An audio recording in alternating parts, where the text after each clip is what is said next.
clean. I try to take.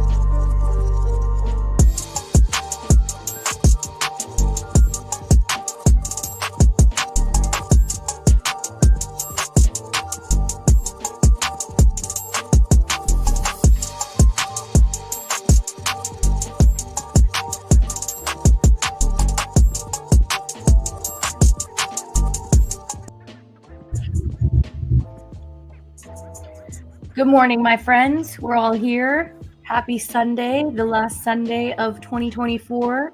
Thank you for tuning in to Moving the Chains here on Team NBS Media with the squad, Jeff and Joe. No Thomas today. We thought he deserved to sleep in. After he told me he only slept for 2 hours, I was like, boy, you need to go to bed for a day or two. How are you both doing? Doing good, doing great. We made it to week 17, which is, I feel weird because we've already seen like half of the games. Like this morning, I was like, how many games are we even watching today? Yeah, 3 Christmas games. That's why we had such a heavy pick segment last week. Yeah. The Christmas games are really bad. Did you see the ratings? Yeah. It's football. So, yeah, but like, I'm not surprised. I don't know. Even NBA. Like, where was everybody watching all these games? I didn't even get to watch NBA because I was watching those really good NFL games. I tried to sprinkle in a little bit of both when I could. I watched more basketball than football, if I have to be honest. People always watch. Ends in an hour.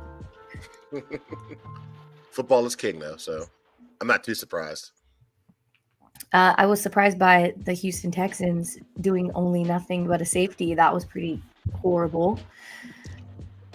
All right, let's do our rapid fire reveal here, Jeff. Please show us how we did. Well, not much has changed. The only thing that really changed is the fact that Greg has creeped up a game on Joe. So he's trying not to go quietly into that good night. But unfortunately, Ashman, you really haven't gained any ground on me. And we only got one more week after this week. So it's going to be real interesting to see the picks the last 2 weeks. Because if we're very similar, you're not going to get there.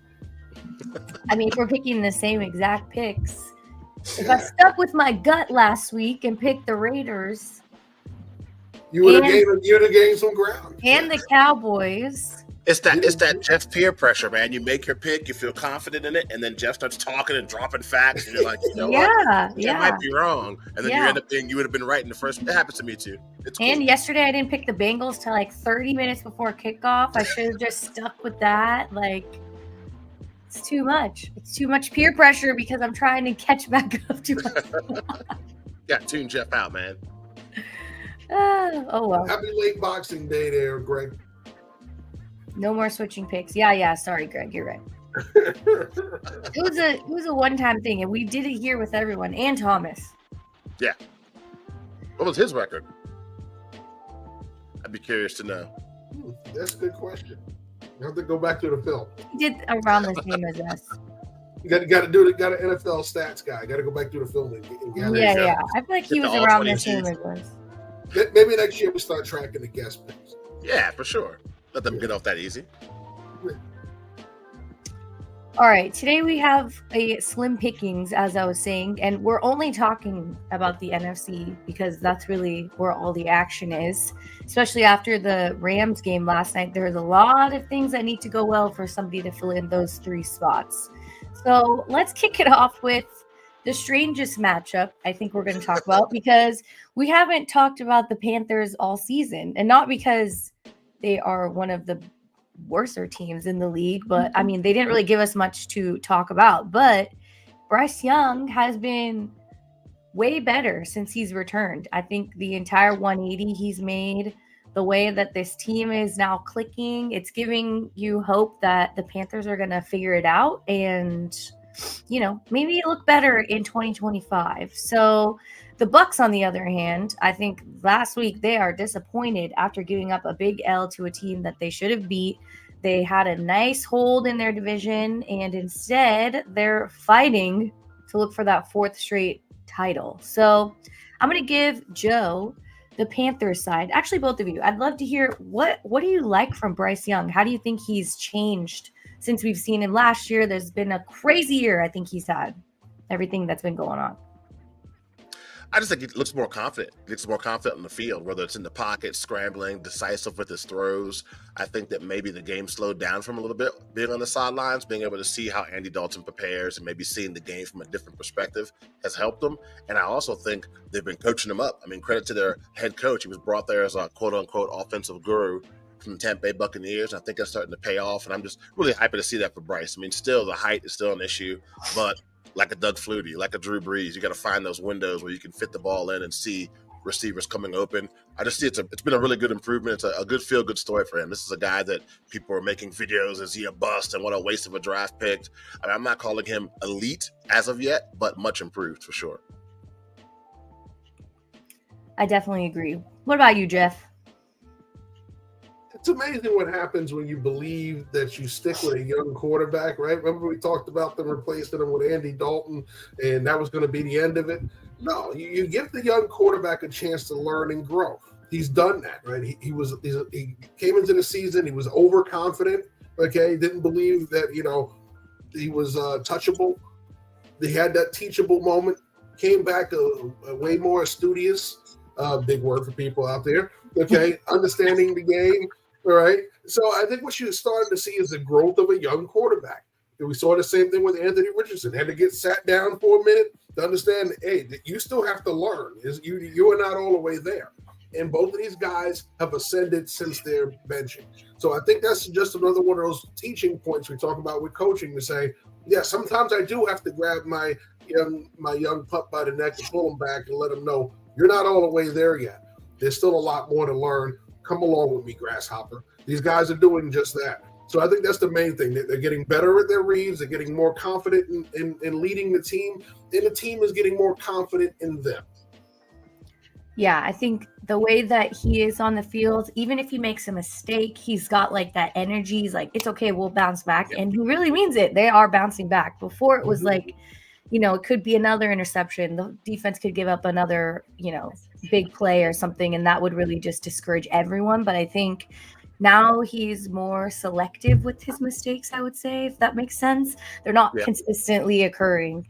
Last time these two played, they went into overtime. I feel like this could be the same because teams at the end, like, they're not fighting for that last round. Like, they still want to see what Bryce can do. So they're just going to try to win out and beat the Bucs and make it hard for them. So what did the Bucs do wrong last week? What were the mistakes that they made that, caused them to lose? And now they're in this tight spot in the division. Well, Jeff. Number one, they didn't stop the run. Okay. If you want to beat the Dallas Cowboys, you got to stop the running game. The Dallas Cowboys can run the football, whether it's Dak Prescott, Cooper Rush, Joe from the meat factory. If they could run the football, they're a lot better at throwing the football. Right? And so what you saw last week was, yes, Rico Dowdle and them went out there and had a very productive running game. Most importantly, they got turnovers. Right? So you can't turn the ball over no matter how good or bad the opponent is. The Bucs found that out last week as well. The fumble at the end of the game, the interception on a deep ball, all of these things went wrong for them. You can't let teams hang around with you. You got to put them away. If you believe you're better than your opponent, put them away early. Leave no doubt. They left a lot of doubt, and the Cowboys crept in and took the win from them. Rico Dowdle, I said it last week. I was like, we need to give him some respect. See, you should never have switched and said, I'll give you some respect. See, yeah. It's your own head that gets in the way. All right, today I think I don't know if you want to call this exciting. It's exciting for Bucs fans, just trying to figure out what they're going to do here. So no Chuba Hubbard, put him on IR unexpectedly. I thought that was really out of nowhere. And I think this is going to be – it's in Tampa, correct? Yes. Yes, it's a home field advantage. You said the weather's nice out there. Mm-hmm. They got nothing to worry about except playing consistent football. So what does that look like, Joe? What does consistent football look like for Tampa Bay? That looks like Baker Mayfield not forcing the ball, making turnovers, use your playmakers. I mean, Mike Evans is still out there. and he's a future Hall of Famer. So I try to get him the ball early and often. Panthers defense has improved a little bit over the course of the season. I mean, kind of like their offense. I definitely think that that's something that Baker's got to watch out for. No unforced errors. Don't give them easy short fields by making a bad ball, a bad read, and making the field short for Tampa. I mean, we're making the field short for the Carolina Panthers, excuse me. I always go back to that game, Panthers versus the Chiefs. Toe-to-toe with the defending Super Bowl champion, show what they could do. They're definitely up for the challenge. I think from the Tampa Bay Buccaneers, we got to limit our turnovers, try to create some semblance of a running game to make things easier. And I think for Baker Mayfield, a turnover-free day would be great. Maybe he woke up feeling dangerous today. I guess we'll find out in a couple hours. Well, they only have a 48% chance of making it to the playoffs. But if they win today, it goes up to 66%. Then next week they can, close it out against, I believe, another division matchup. So this game will be just like a true test of playing consistent football, right, Jeff? Like, that's all the Tampa Bay Buccaneers got to do. Yeah, and you were asking about the weather. They're in their rain window now. Rain window in Tampa right now is up until about 2 p.m. So once they get past that, it's clear skies. So the main thing is, even with all of that being said, you have to get back to doing what you did best this season. Running the football with those two running backs, allowing Baker to throw the football off of the play action, have a clean pocket, allow him to make some runs when things are covered down the field. But you got to get back to doing that. But realistically, the biggest issue for Tampa right now is his defense, especially in the secondary. Winfield's been hurt. They've missed him. Both those safeties have been hurt, actually. So those two guys have had a big impact on their defense. That's where a lot of the deep throws came against last week versus Dallas for Cooper Rush. Attacking the two guys that were playing the safety position for Tampa Bay while they have the two safeties injured. So you have to get an improved pass rush. Those guys up front got to get there. They went and signed Shaq Barrett this week to try and help with that rotation, try and recapture some of that that big time play that he had when he was here the first time in Tampa Bay. So they're trying to improve their pass rush because they're struggling right now. The blitzing has left them in some bad situations. So be able to get there with four guys is going to be the big thing. So it's on Kancey, it's on Yaya Diaby, and those guys up front to go out there and get it done with less blitzing in the secondary from the Bucs. Yeah, I think they could definitely take this one away early. Like last week, I was saying Josh Allen was going to rest in the third quarter, and that did not happen because that game went the complete opposite direction. I mean, I thought it was going to be I really thought last week everyone was going to lock in where they should be within their standings, and it was the complete opposite. Like Sunday was like a flurry of madness, and I was talking. We were all saying very different things with Thomas on the line. So yeah. I think this matchup is just a dangerous game. The closing weeks of the NFL season are just dangerous games that, like last night, we got the Broncos game, the Bengals game. That was crazy. Yeah. That was a crazy one. Okay. We're going to show our favorite person, Christy Love's picks really quick, and then we'll come back and break down the last two matchups. What's up, y'all? It's your girl, Christy Love, and it's time for another Parlay Slay. Last week, we were off by one. Josh Allen, he didn't clear, so let's go ahead and try it again. First up, we had Jordan Love for 2 passing touchdowns. He cleared this line in multiple games this season, so if anything, put this in. Next, we had Jay Daniels for 220 passing yards. He can get this against the Atlanta Falcons. Automatic lock. James Cook, 67 rushing yards. I'm comfortable with this pick. He can go ahead and get that easily against the Jets. Lock. Salem Laporta, 4 catches. He got this in his last 3 out of 4 games. Lock. Jameson Williams, 5 catches. Kind of risky, but he has cleared this line in his past couple of games. Lock. And then my favorite pick is Bryce Young for 19 rushing yards. He's cleared this line in his past, I want to say 2 to 3 games. He will get out the pocket and scramble. He'll run. Lock. Sign up. Use promo code Team NBS to get this free money while they're still giving it out. Bye. Ooh, she got Bryce Young running around. Okay, I like that. And I like that she also mentioned that she missed her parlay last week by 1. So she's like, I haven't said this it's been 16 weeks and none of that has happened. Okay. So if you're following with Christy Love and you're doing the bet on there, then you've been locked in for 16 weeks. All right, Jeff, before we break down our next games, I'd love to hear about your team chatter, if you have any. Oh, we got it.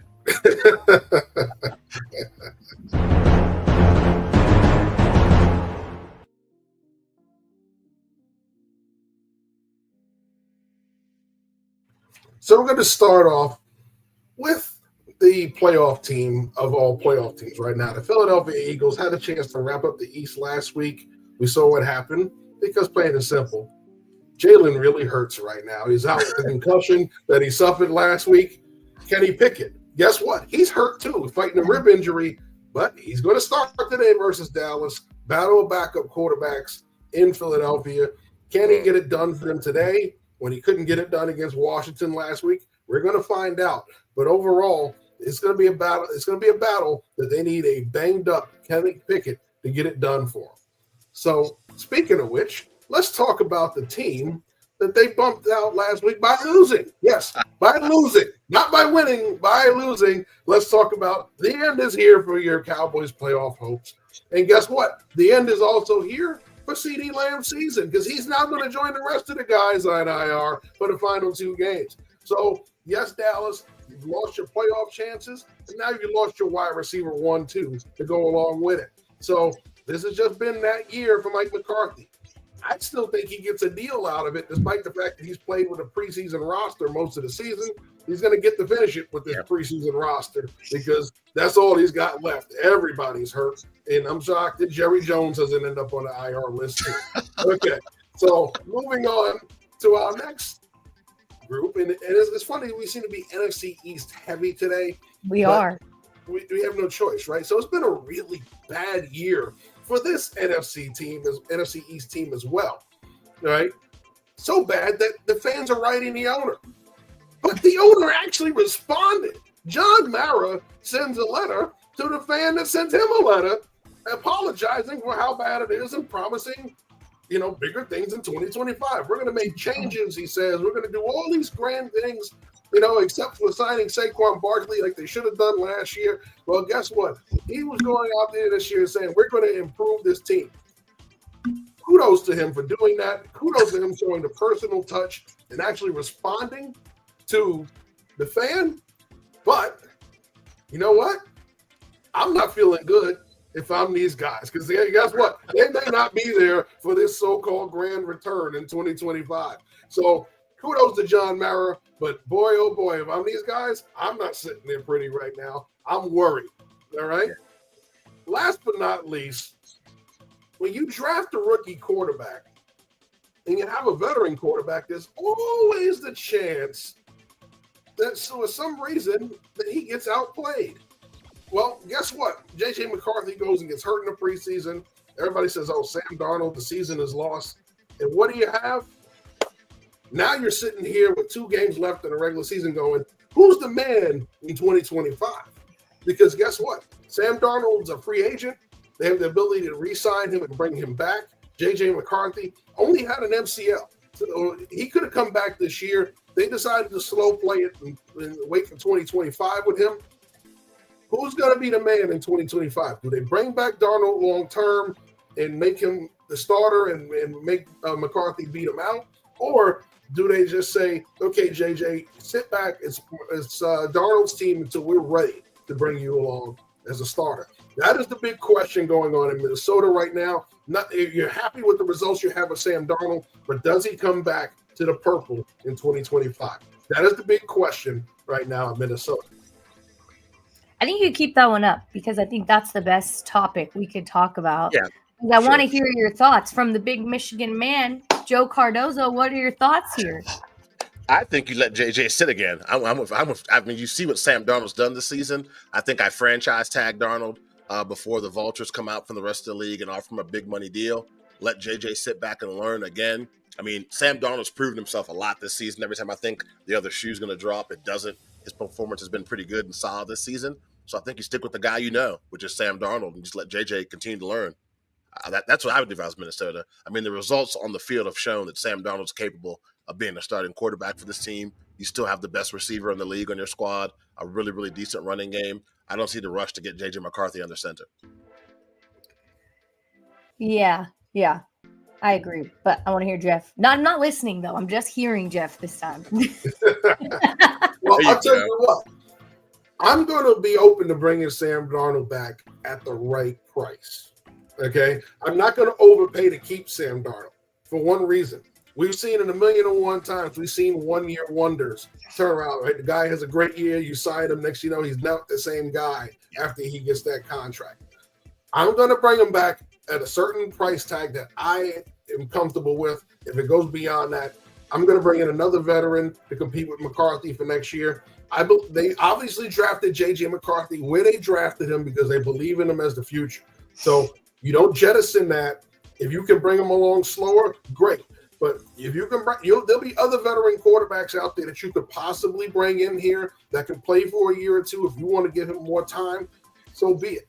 But I think the best thing that they can do right now is have the right price tag. The last thing you want to do is come in here next year, overpay for Sam Darnold. He doesn't look the same. You do start McCarthy next year. Now you have this expensive quarterback to figure out what to do with. So the best thing is have a price that you're looking to pay for Sam Darnold. If it goes beyond that in a bidding war with somebody else, so be it. Let them have them. Go have a plan B on standby. Sounds like something that happened in Atlanta, I think. Or Cleveland. Or something that happened in New Orleans. I don't know. I think there's a lot of veterans out there, but are they going to give you the same result the Vikings have this year? They're fighting for number one in the division that is immensely stacked. It is so difficult to be on top there. So I think they pay Sam. I'm going to keep it real. He's been around the league. He's played backup. And now he's got the opportunity. If the Vikings team makes the little improvements that they need, like defensively, maybe on the line, just little things. I mean, I think the team started off well. They fell flat a little, and now they're coming back. But I definitely think Sam Darnold's going to go to a boo-boo team if it doesn't end up being here in Minnesota. And he's just going to be crawling back to try to prove that he's capable of being a top 15. I'm not going to go any lower than that guy. So I definitely think this is a good chance for Sam, and especially if he wins today, which gives us a nice little segue into our next game, which is the Packers-Vikings taking on, once again, we love a good division rival matchup. And, the Packers got a nice scoreless game last week. When you have a team that puts up 0 points, you're doing something right. Unfortunately, it was against the New Orleans Saints. You can't ask for much more than that. But things happen. And I think if you're not putting up even 2 points, the Houston Texans at least got a safety. So they put some sort of points on the board. But this Packers game is our afternoon game. So I'm trying to go in chronological order. And I think that the Packers, they're on fire. I mean, I'd love to hear anything for you guys to start off with the Packers side. Jordan Love's looking right. He's got 15 different options that he can utilize. Josh Jacobs is playing some of the best football we've seen, especially when he was with the Raiders. He was absolutely cooking, but he had nowhere to go. He was just running into the end zone for nothing. So let's just start with the Packers here. What is their objective? How do they take this away? They're the away team today. I think for Green Bay, this game is huge. I mean, I thought that when they played Minnesota the first time at home, I thought that's when Minnesota's undefeated streak was going to end. We were going to find out that the Minnesota Vikings are frauds. And boy, they jumped out to a huge lead. The Packers tried to make a comeback late, but it was too little too late. I think for Green Bay, just to show Minnesota and show yourselves that we are one of the top teams in the NFC, this is a big opportunity. And it's on the road. Nothing like getting a big win on the road. So I think for Jordan Love and those guys, this is a big game. They got to make sure they don't turn the ball over. You talked about Josh Jacobs. He's got to be really, really key in the running game. If they can keep the Vikings offense on the sidelines by running the ball, play action pass, I think that would go a long way for them getting a win. But I think if somebody asks me which team is this game more important for, I think it's for Green Bay. It's more important. Sorry. I was adding my good. You see my face? Yeah. All right, Jeff. The other side of the ball. Minnesota.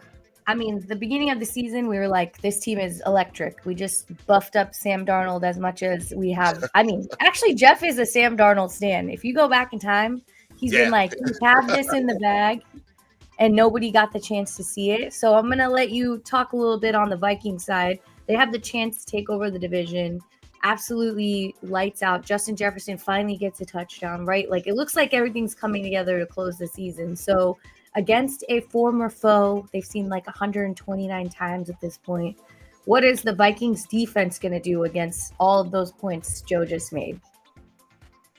Well, I think their main focus is to try and get the turnovers. We know Jordan Love has been impressive, but he will give you a turnover or two during the game. So the main thing is to try and press as many turnovers as you can out of him, ripping out fumbles, getting to him in the pocket, and affecting the ball. One of the main things is baiting him with certain coverages. I think one of the things you can do is he's still a young quarterback who's still seeing certain things and not recognizing it.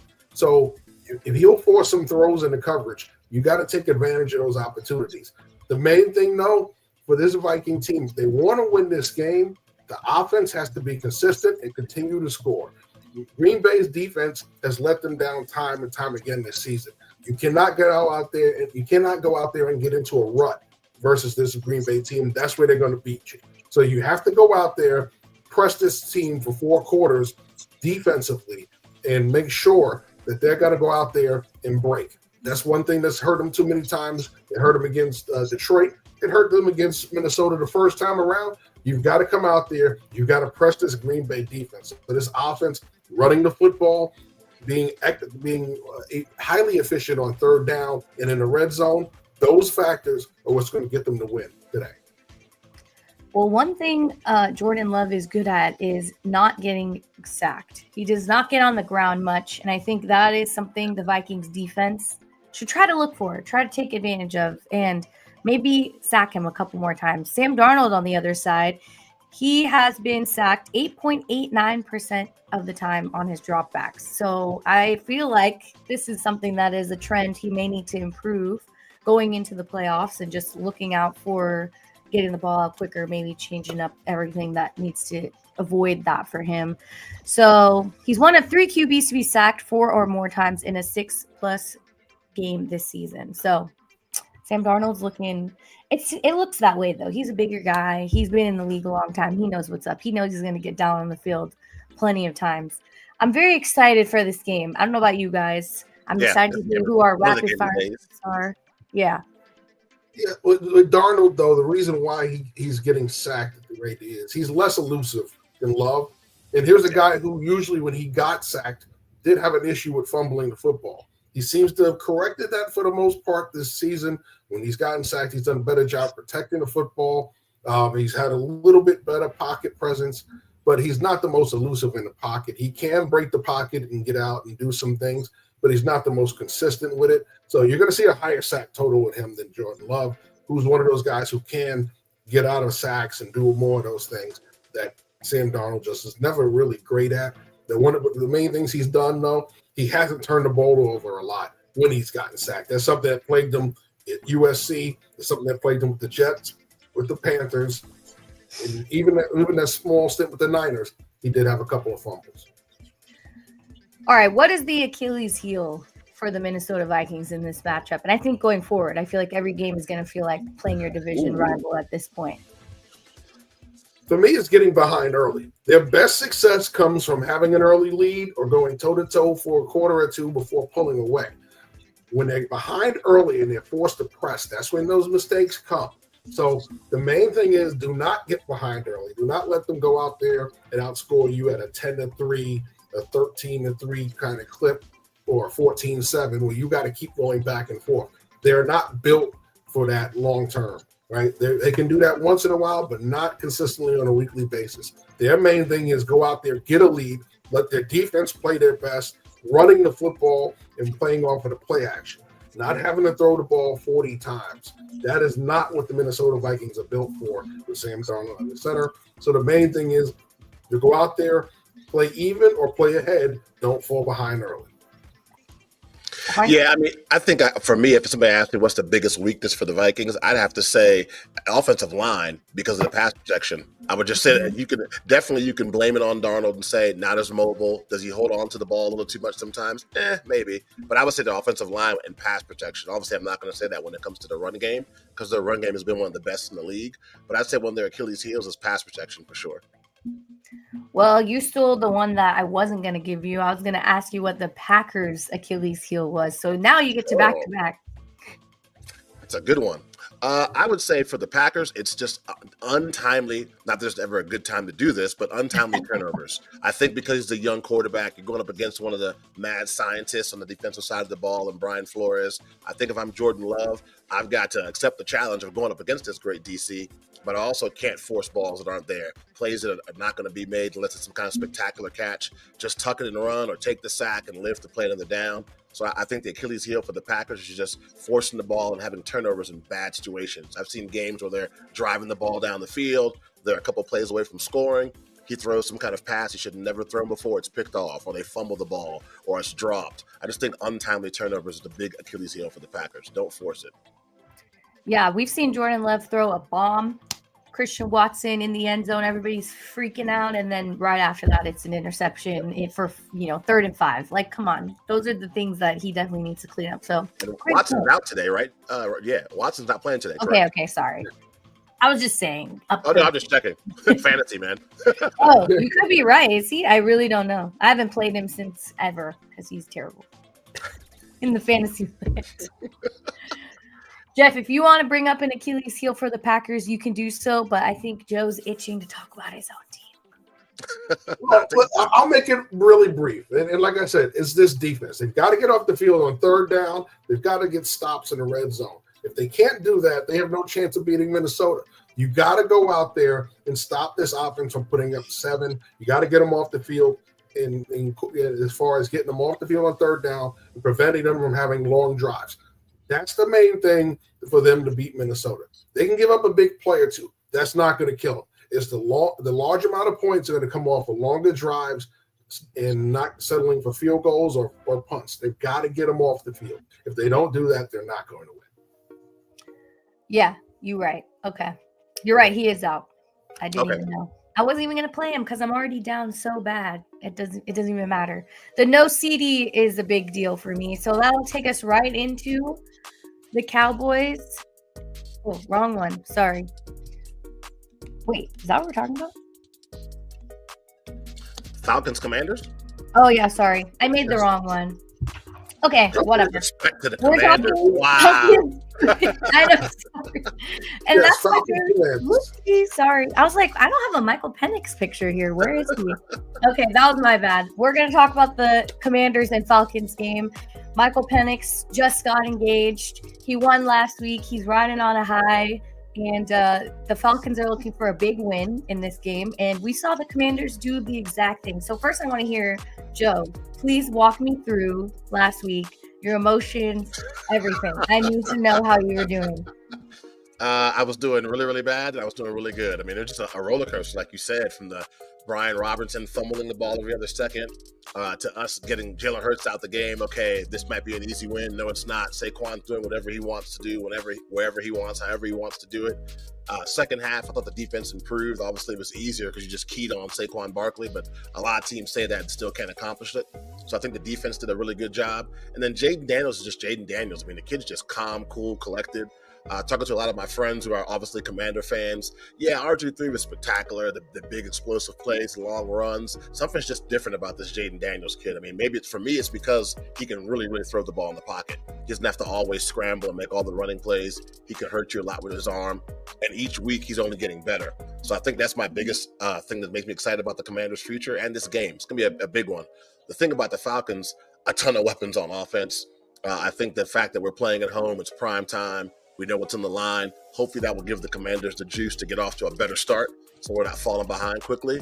But this is not one of those games where I look at it and just circle it as a win. There's a lot of weapons in Atlanta. And just based on what I saw a little bit of last week, small sample size, and seeing a ton of his games in college, Michael Penix Jr. is a really good quarterback. So I think this is a game we got to take seriously and just got to make sure we come out and start off the game fast. Can't fall behind early on this one. All right, Jeff.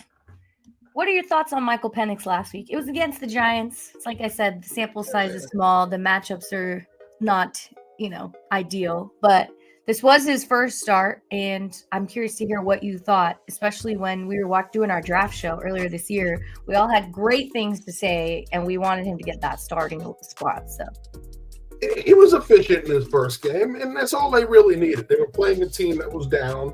You didn't need to go out there and make a ton of mistakes. It would have been nice to see a bunch of wow plays from him last week, but he was efficient. He was efficient enough for them to go out there and get the win.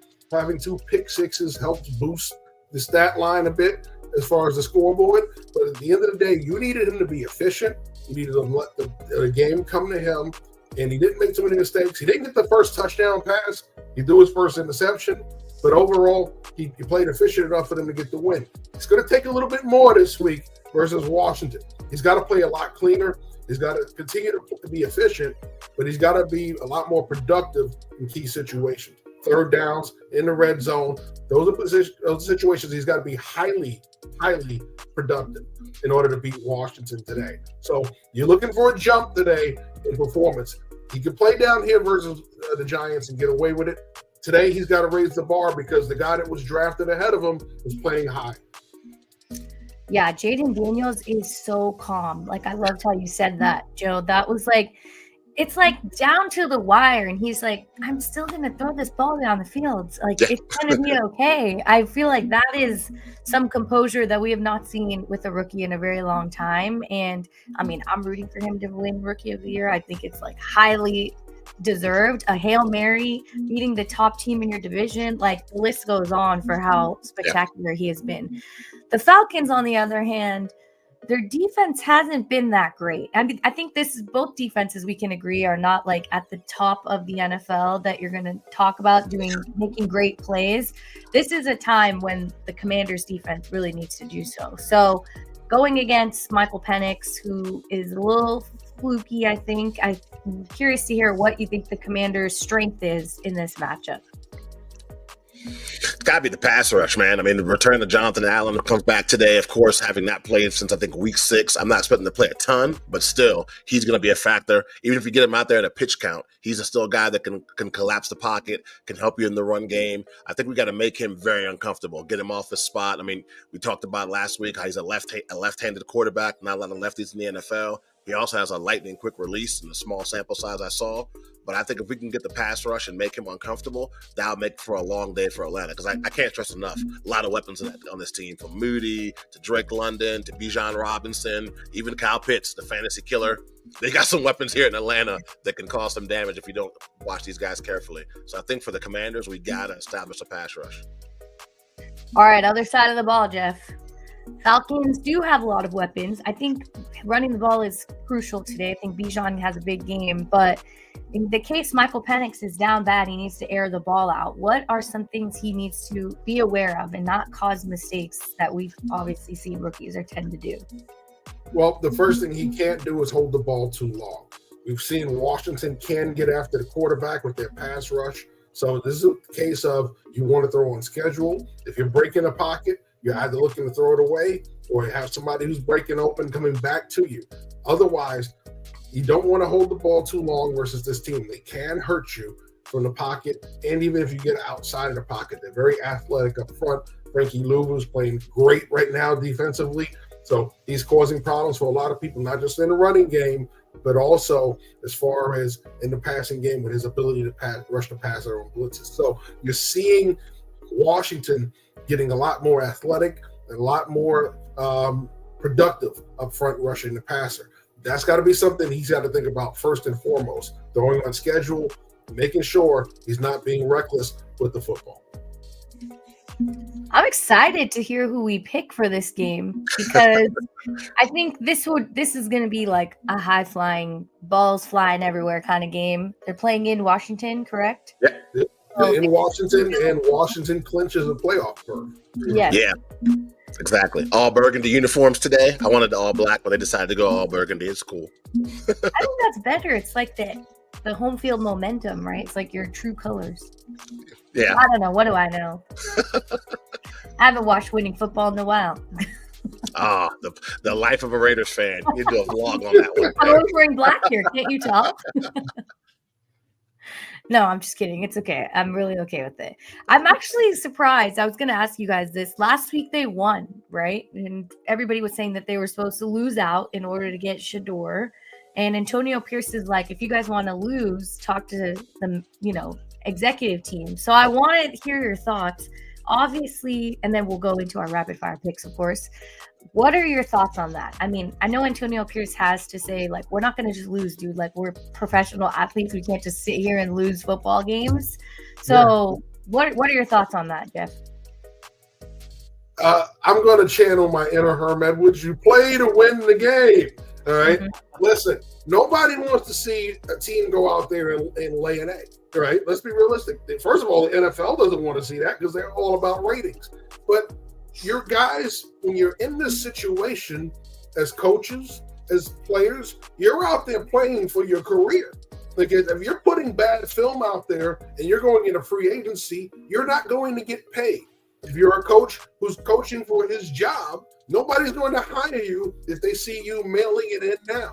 So these guys are literally, fighting for their jobs. So it's not shocking that one-win teams, two-win teams are trying to play competitive, or even they're winning games late in the season because, plain and simple, they don't want to be on the unemployment line. These jobs are very few and far between. Not everybody gets them. It's not fun to be on the outside looking in. So these guys want to continue to work in the NFL. You don't get it as a player. You don't get a long time to play this game. Okay, so you got to make sure you're there doing what you got to do and trying to win every game. To stay there as coaches, sometimes you only get one shot, one bite at the apple. So you want to make it as productive as possible when you're in that seat. He wants another year to build this team. He's got to go out there and continue to try and win games.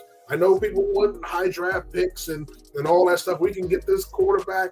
If you're in the top 5 and you're only off by a pick or two, it's a lot easier to move up from 5 to 1 or 5 to 2 than it is to move up from 10 to 1. So as long as you're still competitive and you're fighting for that, and honestly, they're not going to be, falling that far down in the draft with their record. So let these guys continue to go out there and fight for their jobs. I know people want what they want, but they got to try and stay there. Those guys want to make sure that they're continuing to earn a living doing what they love to do. I don't fault them for trying to win at any cost. Yeah, and they're like down to these new name guys. Like we didn't know any of these players that are playing, and they're all competing to get a starting spot next year.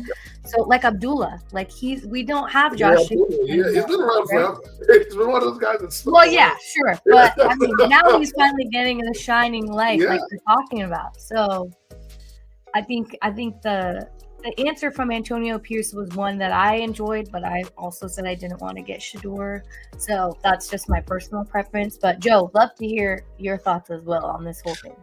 No, I mean, like Jeff said, this is the NFL. You only get one shot sometimes to be a head coach in the NFL. So if I'm Antonio Pierce, I'm not going to lose games or say things that my fans want to hear just to appease the media and appease the fan. I'm trying to keep the job and build something there, because this might be his only shot to be an NFL head coach. And also, too, I'd even say, I mean, easier said than done, but if you have a decent scouting department, those guys are doing their jobs as far as evaluating players. Shedeur Sanders, great prospect, don't get me wrong, but you should be able to find somebody else. I mean, a Cam Ward is not trash.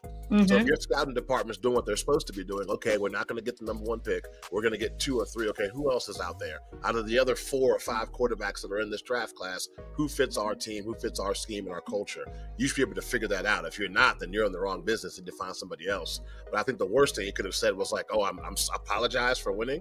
That's just a coaching perspective. I mean, again, from the player perspective, not a lot of jobs around in the NFL, but something you do in a game might get you a job somewhere else. It might not work out in Vegas, but hey, the Chiefs might call you, or the Commanders, or you might get a phone call from the Bears because the way you played against the Buccaneers or the way you played against the Rams or whoever. So I think whenever you have an opportunity to set foot in the field, you want to put your best foot forward. And the same thing with the coaches. True that. Snaps to both of you, because I loved everything that you've said here. All right, let's get to our favorite part of the show, the rapid fire picks. And Jeff can reveal how it went, blah, blah, blah. He's in the lead. And then we'll go into our picks. You gave him the hosting duties in that one. Here's Jeff.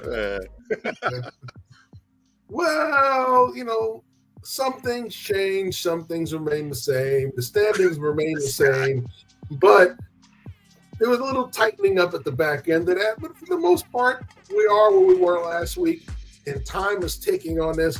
So these are becoming very important pick by pick, because after next week, we're going to know who your pick's champion is. So with that being said, we already started off the week. No pressure, Ashmere. Okay, 3-0 Joe so far. Okay, everybody else 2-1. All right. Of course, the Broncos let me and Ashmere down, and Greg went all in on the Patriots. So, God, I forgot about that. Jesus, dude. Sorry, Greg. Oof. So here we go. In the Dak Prescott voice. Here we go. All right.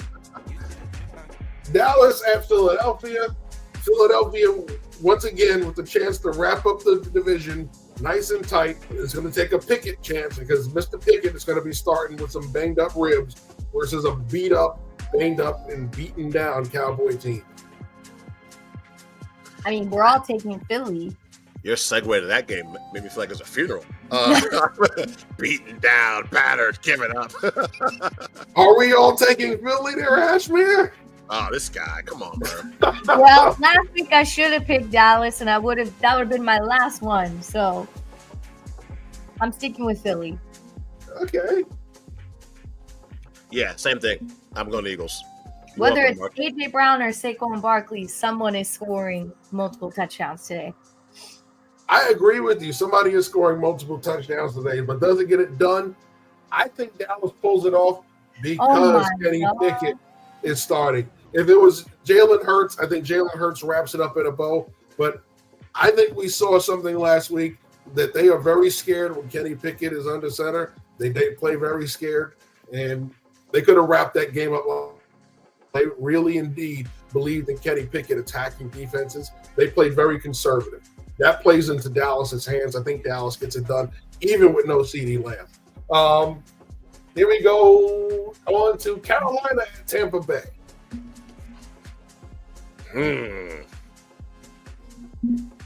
Wow, Greg's picking the Cowboys too? Wow.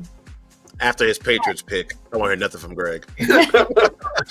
You're banned for a week. All right, I'm going to pick Tampa Bay because they need a win. They need it.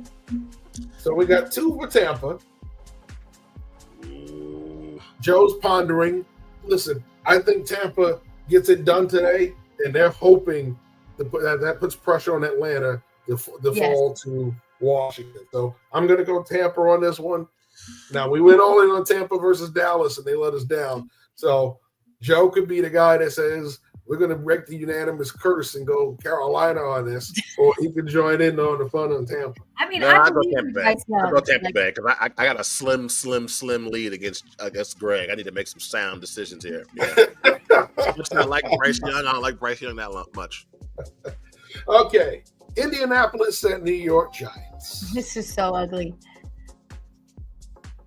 And no Anthony Richardson. I'm going to go the Colts. Guess what? What did I say last week? I wouldn't pick the Giants to beat the Giants.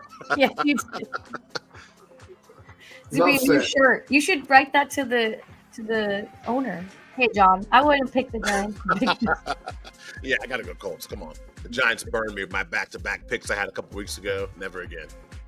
Listen, I would do that, but then there would be the chance that he would go, we have a job open, but he said he would never pick us, so why would I hire him? No video coordinator position for you, sir. I will be diplomatic. Here we go. All right. Speaking of New York, Jets at Buffalo, a battle of upstate versus the city. Well, Jersey, really, but the city, All right. Jersey City. Yeah, you can say that too. No, I'm just kidding. I'm picking Buffalo, duh. We're calling them Super Bowl contenders. They better put this one away. Yeah. Bills defense is worse than more problems brewing with the Jets. I hear that there's problems between Wilson and Rodgers now. Let's just go. I know. I think it's a documentary. You shouldn't release a documentary during the season that you're not doing well. That's just my hot take. Yeah, gotta go Buffalo Bills. So yeah, I'm gonna tell you what. The Jets, despite the fact that yes, they are a very bad team, have found ways to win some games recently. I don't think they get it done versus these guys though. So I'm going Buffalo as well. But yes, don't be surprised if this game is closer than it should be. Speaking of closer than it should be, Tennessee at Jacksonville. These games are just fun. They're just fun old football. Ain't nothing on the line. You're just playing to play.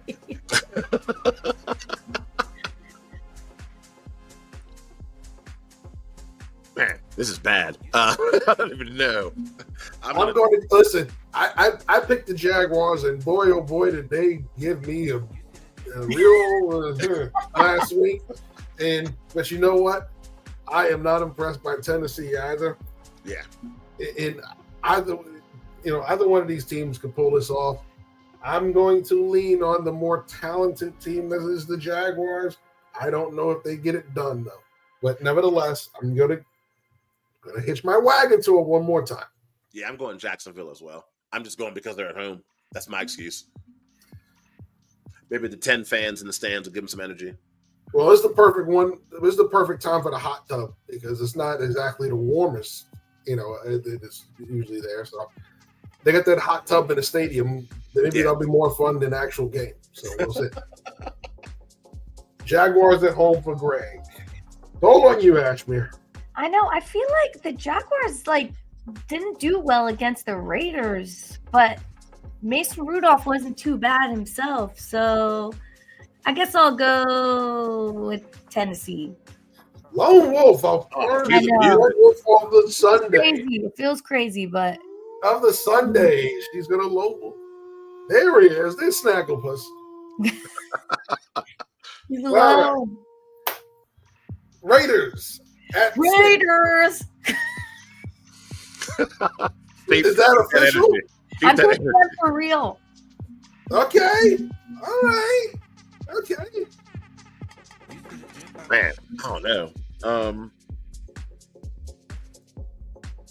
Yeah, I haven't picked them, I think, all season, or if I have, I don't remember. I'll go Raiders. Playing with nothing to lose. The Saints are the Saints. Pretty sure Alvin Kamara's not playing, correct? I mean, a 0 piece was on them last week. I don't think the Raiders could try to lose if they wanted to. That's why I'm picking them. Well, the Saints are probably angry about that, though. I think they could try to lose if they wanted to. They're not going to try to lose, but I think they are going to lose, so I'm going Saints. Oh. You won't change my mind, Jeff Barnes. No. I don't want you to change. I don't want you to change. I'm not. He's lone wolfing on the Saints here.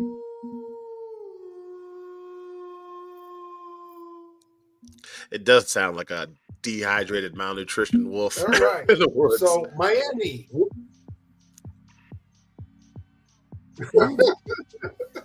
I told you that's a snaggle. He's too cool to be all growly. He's going.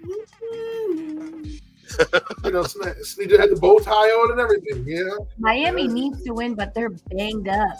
Evanston Megatron. Yes, and no Tua. No Tua. Yeah. I'm still gonna pick Miami. You're still picking Miami? I guess so. Okay. I am not. I'm going Cleveland. Yeah, I'm going another inspirational Jameis Winston speech leads the Cleveland Browns. Is he playing? It was Bethel Thompson last week. Yeah, I know it was BPR last week, but I thought he was back. I'm going Cleveland. I know Tua's not back, and they showed me they don't win without Tua. Yeah, so I'm exactly. Yeah. We've seen that offense too many times without Tua on the center, so I'm going Cleveland. Oh, no. We are split on that. I like it. There'll be some big movement this week. There we go. All right, Green Bay, Minnesota. We're down to 2 of the 3 premier matches this week. Man, this is tough. Every time I doubt Sam Darnold, he spits in my face. I mean, Josh Jacobs is absolutely unbelievable. I'm sorry. You are lone wolfing on Miami, Ashmere. Greg said then take it back. We're all going for the Browns. I do not need to call what's happening right now?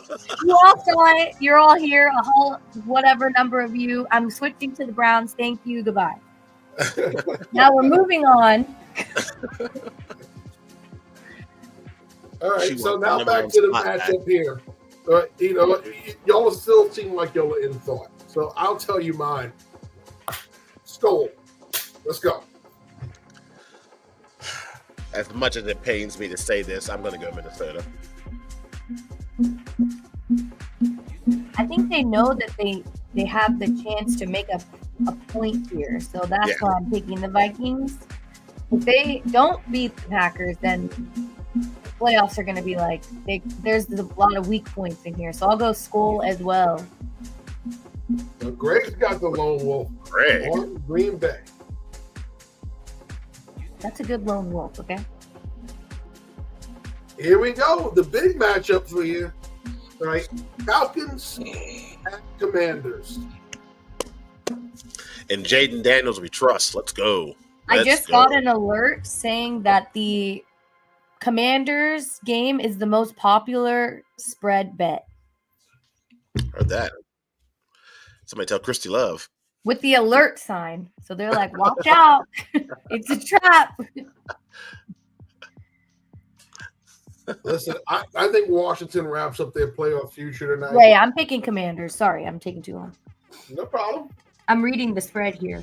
79% of bets on the Commanders, -3.5. Eesh. All right, the Monday night matchup. The last matchup of the week, because guess what? There is no Thursday night football. Okay, this is the last matchup of the week, and then everything is on the line next Sunday. There was no early games. It's just straight Sunday. Finish the season. So the Detroit Lions massacre the 49ers at home. This is gonna be ugly. Yeah, I'm glad I'm not going to that game because it's raining here. It's gonna be ugly. Lions. Listen, yeah, Lions. I trusted the Niners last week. That ain't happening. I know. There you go. And there's your rapid fire for this week. And with some interesting picks up in there, we have a couple of chances for people to move up or down based That's on my Titans pick. Or close certain gaps, So, okay. One more week, we'll know for sure who our picks champion is. Ashmere lone wolfing with the Titans. Balls. I know. It feels crazy. But I'm doing it. And I can't change again because I've already changed too many times. Well, all of us is lone wolfed once, except for you, Joe. You didn't lone wolf at all this week. So. Yeah, no, I'm fine with that. I'm looking at my picks right now. There's no return. Yeah, he's doing well. Yesterday he was 3-0. No pressure. I'm good. You've already gained ground on Greg so far, so now you just try to expand that lead for me. Coast to third. Maybe make a shocking move to second. Doubt that. Ooh, yeah, you need a hell of a lot of games. I don't think there's enough runway for that one. Need more weeks to get that happen. 23-week season. Let's go. Ooh, yeah. You're about 11 games back. You just have to pick against Ashmere on purpose at this point.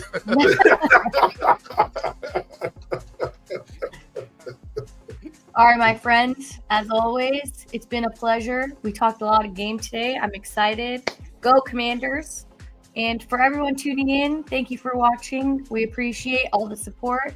Be sure to like, follow, subscribe, Team NBS Media across all platforms. We've got more shows like this throughout the week, every day almost. So be sure to check us out there. Have a great Sunday. Happy New Year. And we will see you next week in 2025. Good luck in your fantasy finals, everyone. Bye-bye.